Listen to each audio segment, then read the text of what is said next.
Coût de production des produits semi-finis. Regardez bien ce qui est écrit en français. Fabriqué. Coût de production des produits semi-finis fabriqués. Je n'ai pas écrit coût de prod, ni coût de prod des PSF. Des PSF fabriqués. Qu'est-ce qu'il dit? Pourquoi il nous embête toujours avec ça, avec le français? Eh oui. Parce que le nombre de produits semi-finis fabriqués, c'est pas forcément le même que le nombre de produits semi-finis que j'ai consommés.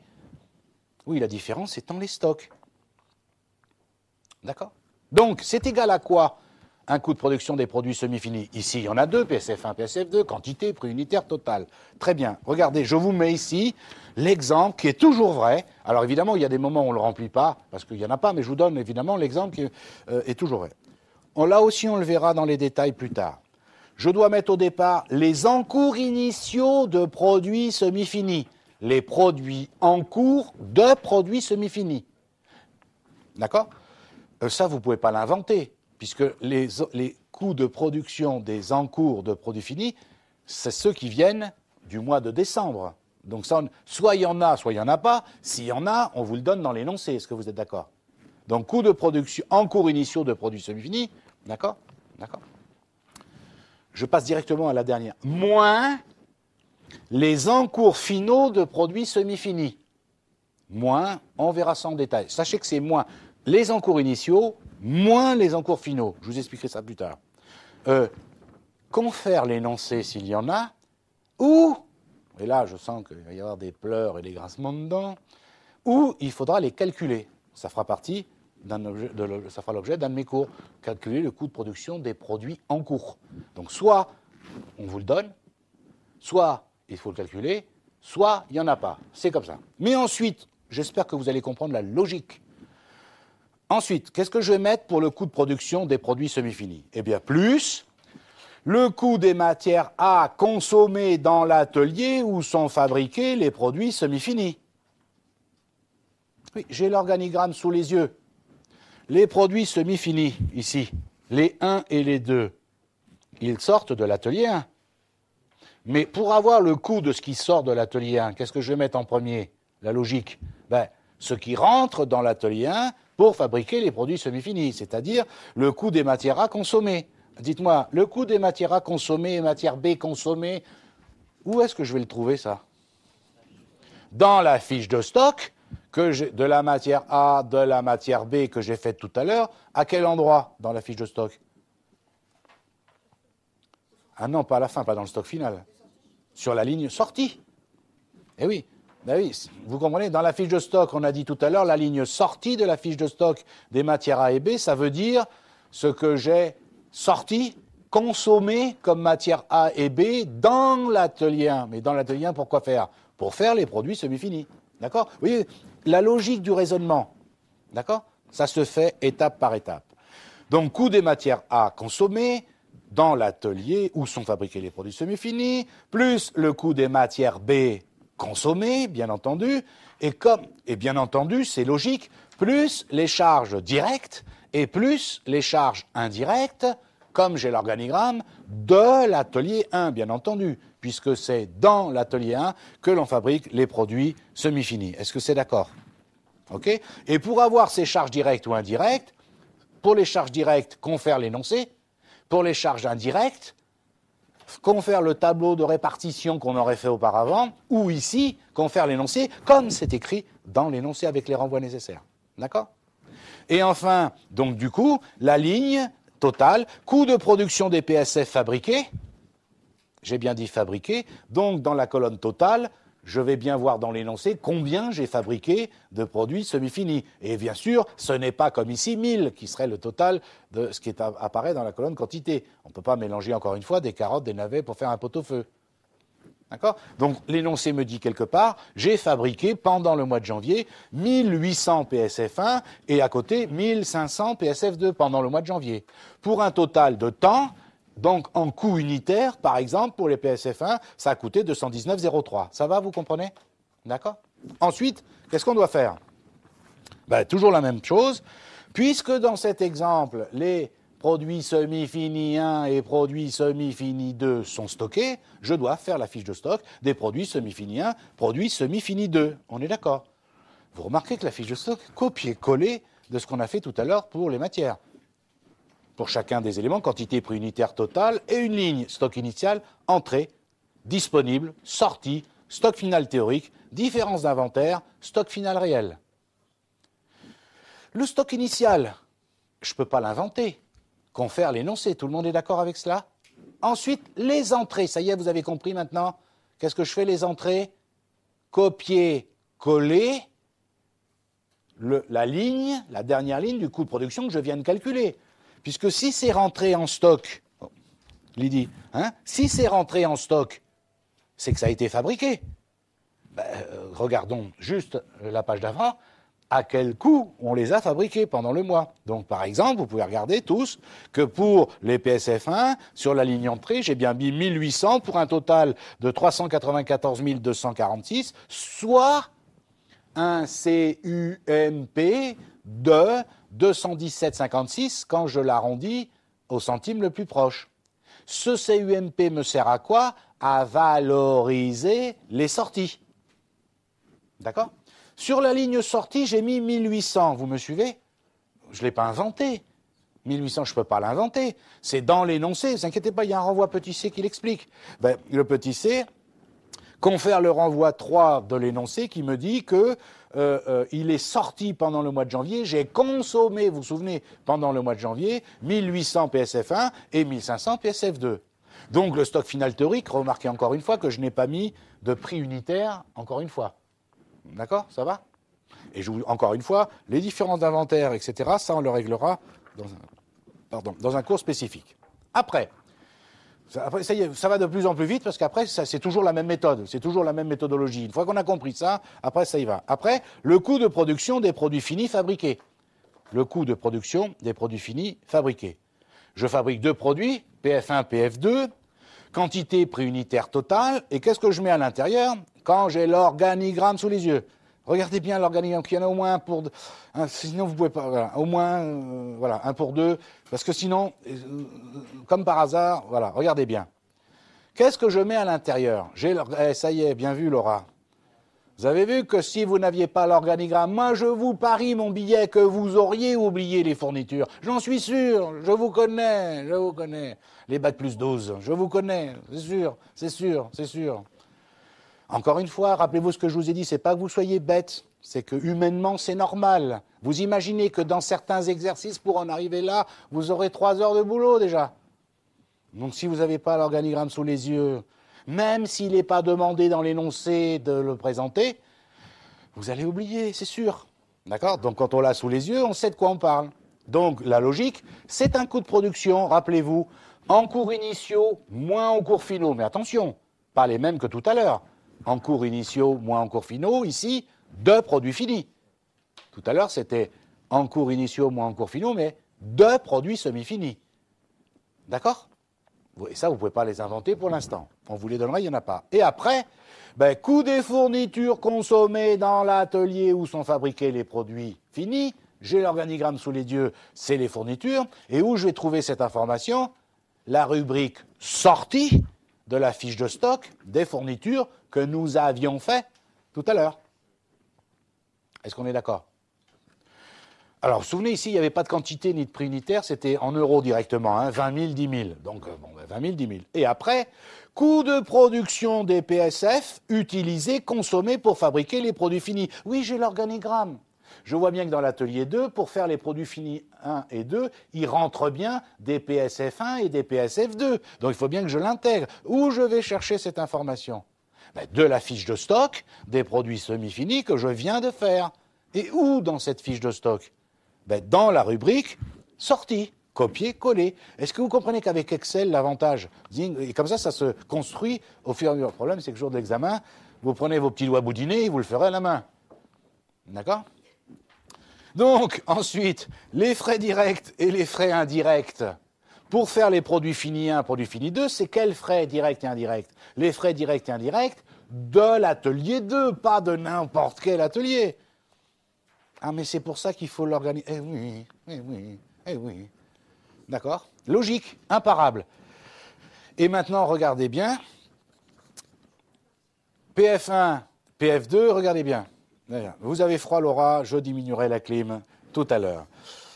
Alors, coût de production des produits finis fabriqués. Vous êtes, regardez bien, coût de production des produits finis fabriqués. Et écoutez bien, je vous ai dit, le contrôleur de gestion, il va être détesté dans l'entreprise. Regardez bien, regardez bien. Vous êtes contrôleur de gestion, vous arrivez là. On regarde la ligne. Hein. Coût de production des PF fabriqués. Produit fini 1, les 1750, vous ne les avez pas inventés. C'est bien le responsable de l'atelier qui vous a dit, pendant le mois de janvier, j'ai fabriqué 1750 produits finis 1 et j'ai fabriqué 1480 produits finis 2. Alors vous faites votre calcul, bien sûr, pour un total de 616 000 et ça revient à 352 et quelques par produit. Où est le problème? Contrôleur de gestion, commentaire. Qu'est-ce qu'il dit? Où est le problème? Oui, 352,35 à l'unité. Non, mais voilà. Oui, ben vous faites ça, vous, hein, c'est automatique, vous faites Excel, vous remplissez, il n'y a pas de problème, vous arrivez là. Et alors, vous dites félicitations, merci d'être venu, je reviendrai le mois prochain. Vous voyez pas le problème? Dites-moi, dites-moi. Vous regardez la quantité de produits semi-finis qui sont rentrés dans l'atelier? C'est bien écrit 1800, non? Je rêve pas. Vous regardez la quantité de produits finis qui sont sortis? Ah! Voyez l'empêcheur de tourner en rond tranquillement dans son coin au fin fond de la province? Qu'est-ce que je vais vous dire, moi? Je lui dis au responsable de l'atelier 2, dis donc Coco, qu'est-ce qui s'est passé là pendant le mois de janvier? D'accord? Tu as fabriqué, tu as rentré 1800 véhicules dans l'atelier peinture, il en est sorti 1750. Ils sont où les 50? Oui, non, mais là, je t'expliquerai. Ben oui, je suis là pour ça, justement, explique-moi, mais maintenant, tout de suite, là, maintenant. Où c'est? Ne me faites pas dire ce que j'ai pas dit, ça peut être possible. Là, j'exagère, parce que ça voudrait dire dans l'atelier, il y en a qui se sont servis au passage. Mais imaginez que ce soit un atelier de poterie, de céramique, de je ne sais quoi. Il en est rentré 1800 dans le four, il en sort 1750. Ben oui, il y en a 50 qui se sont cassés parce que, je ne sais pas, ça dépend. Mais moi, je veux comprendre. C'est peut-être normal qu'il y ait une déperdition de 50 articles sur 1800 dans cet atelier-là. Est-ce que vous comprenez à quoi ça sert le contrôle de gestion ? D'accord? C'est peut-être normal. Et si ça tombe, moi je vais en tant que contrôleur de gestion, je vais engueuler, excusez-moi de l'expression, le responsable de l'atelier. Je dirais quand même, qu'est-ce que c'est que ce travail? Il en rentre 1800, il devrait en sortir 1800. Et peut-être, et c'est pas peut-être, lui il va me dire, il va essayer de se justifier. Sinon, hein, on est dans le monde réel. Il est viré, hein, on est bien d'accord.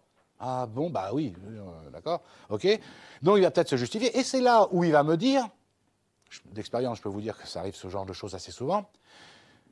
Oui, mais monsieur le contrôleur de gestion, vous êtes gentil, mais les machines qu'on a pour travailler dans cet atelier, elles sont tellement vieilles, tellement machin, etc., que de toute façon,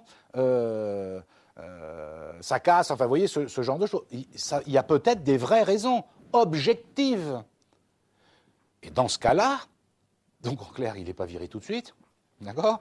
Je traduis, en clair, je peux faire remonter l'information en disant, mais attention, dans l'atelier 2, si on n'investit pas dans des nouvelles machines, ce genre de choses, on va avoir de la casse, de la perte de plus en plus. Enfin, vous voyez ce que je veux dire, ce genre de choses.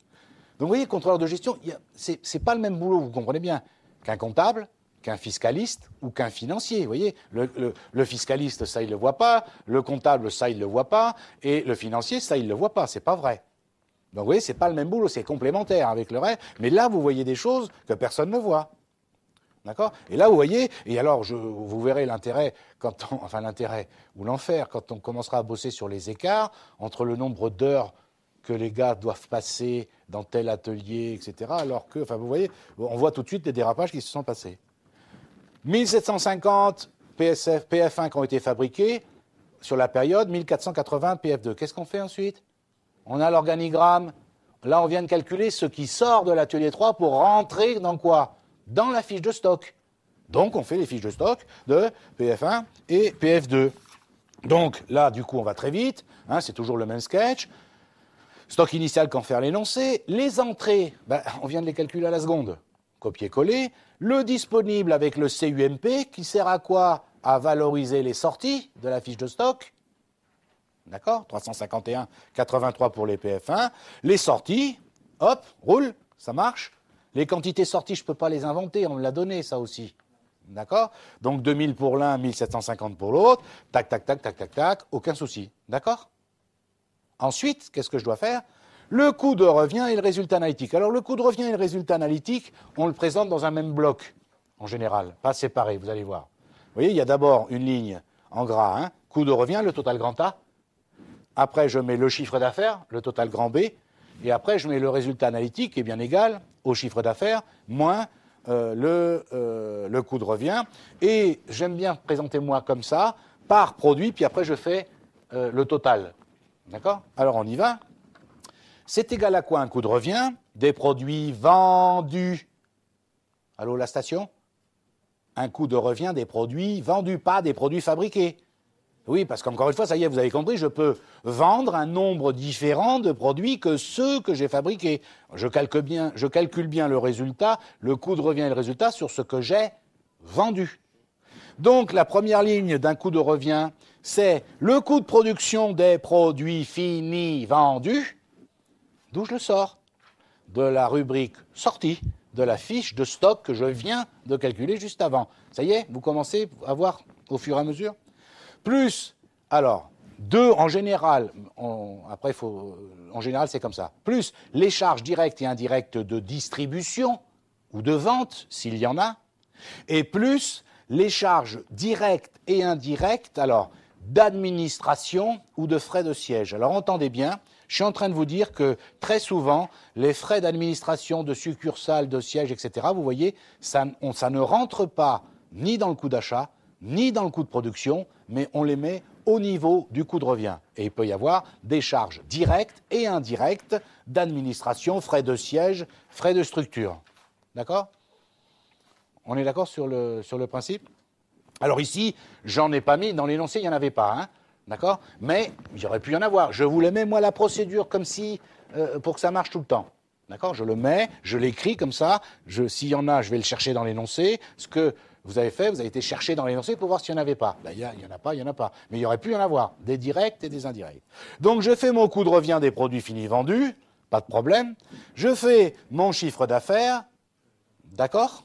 Pas de problème. Le chiffre et la différence, c'est le résultat analytique. Et là maintenant, enfin, j'allais dire, et excusez-moi d'avoir été un peu long, mais on ne peut pas expliquer le monde comme font certains avec une phrase, un slogan. On ne peut pas faire comme ça. En contrôle de gestion, il faut expliquer, réexpliquer pour être sûr.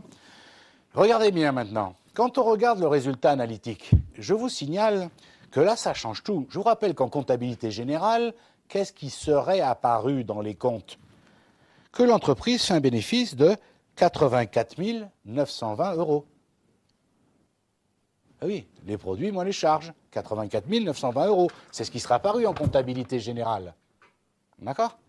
Sauf que là, bien sûr que le résultat est aussi de 84 909, mais là, 920, pardon, mais là, on s'aperçoit de quoi?